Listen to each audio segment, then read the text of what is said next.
Good morning. Today is our topic activity third. So let's start. Let us look at the kind of movement allowed by a hinge. Make a cylinder with cardboard or thick chart paper as shown in figure 8.4. Attach a small pencil to the cylinder by pressing the cylinder at the center as shown. Make a hollow half cylinder from cardboard such that the rolled up cylinder can fit inside it easily. The whole half cylinder with the rolled up cylinder sitting inside it allows movement like a hinge. Try to move the rolled up cylinder. How does it move? How is this movement different from what we saw with our constructed ball and socket joint? We saw this kind of movement at the elbow in activity 1.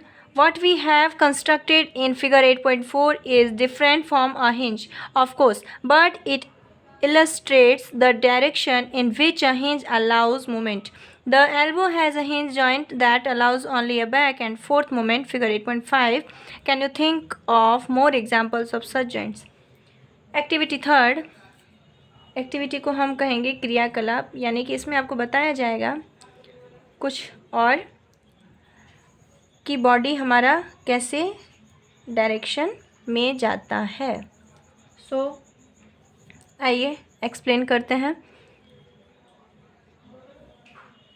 Let us look at the kind of movement allowed by hinge. Hinge का जो आपने joint पहले पढ़ा था, इसमें यह है कि चलिए देखते हैं उसके कब्जे को कि उसकी गति कैसे होती है.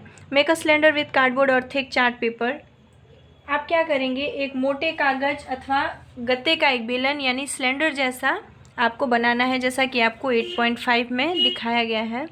ऐसा आपको बनाना है और चित्र के अनुसार जैसा कि इस फोटो में दिखाया गया है, इसके अकॉर्डिंग कागज़ के बेलन के मध्य में, जैसे यहाँ देखिए बीच में, मध्य मतलब बीच में क्या करना है, छेद करके एक छोटी पेंसिल लगाना है.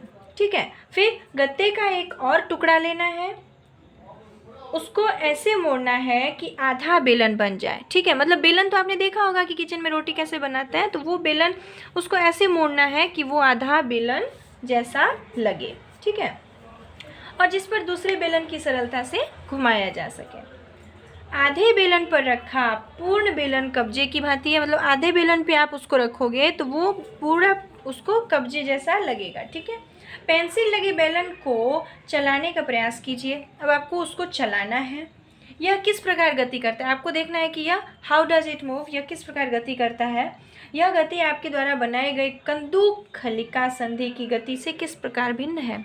कंदूक खलिका हमने पढ़ा था, ये वाली जो फोटो है हमने ये देखा था. इसमें और इसमें क्या डिफरेंस है वो देखना है. हमने क्रियाकलाप में देखा था, एक्टिविटी फर्स्ट में हमने देखा था कि कोहनी में किस प्रकार की गति देखी थी. जैसे कोहनी में कैसे आपने यहाँ देखा था ना, यहाँ पे कि आपने इसको पूरा सीधा कर दिया, फिर ये कैसे गति करती है, तो यही चीज़. और अब यहाँ हम देखते हैं चित्र 8.5. आप 8.5 फिगर में देखिए, जो कुछ हमने बनाया था वो एक हिंज से भिन्न है. हिंज वाला जो आपने संधि पढ़ा था उससे अलग है, लेकिन इससे यह पता चलता है कि एक हिंज एक दिशा में गति होने देता है. कोहनी में हिंज मीन्स क्या होता है, कब्जा. हिंज का मतलब कब्जा. ठीक है. हिंज का मतलब क्या होता है, कब्जा. तो कब्जा संधि होती है जिससे केवल आगे और पीछे एक ही दिशा में गति हो सकती है, सिर्फ आगे और पीछे ही डायरेक्शन में जाती हैं. 8.6 ये देखिए क्या है, ये कि आपका सिर्फ आगे और पीछे ही जॉइंट होगा. यहाँ पे जैसे जॉइंट है, कब्जा है, तो आगे पीछे ही गति होगी. क्या आप ऐसी संधि को कुछ और उदाहरण सोच सकते हैं, क्या आप और ऐसे एग्जांपल्स देख सकते हैं. सो वो हम नेक्स्ट क्लास में देखेंगे, जो कि फिक्स्ड जॉइंट्स यानी अचल संधि में बताया जाएगा.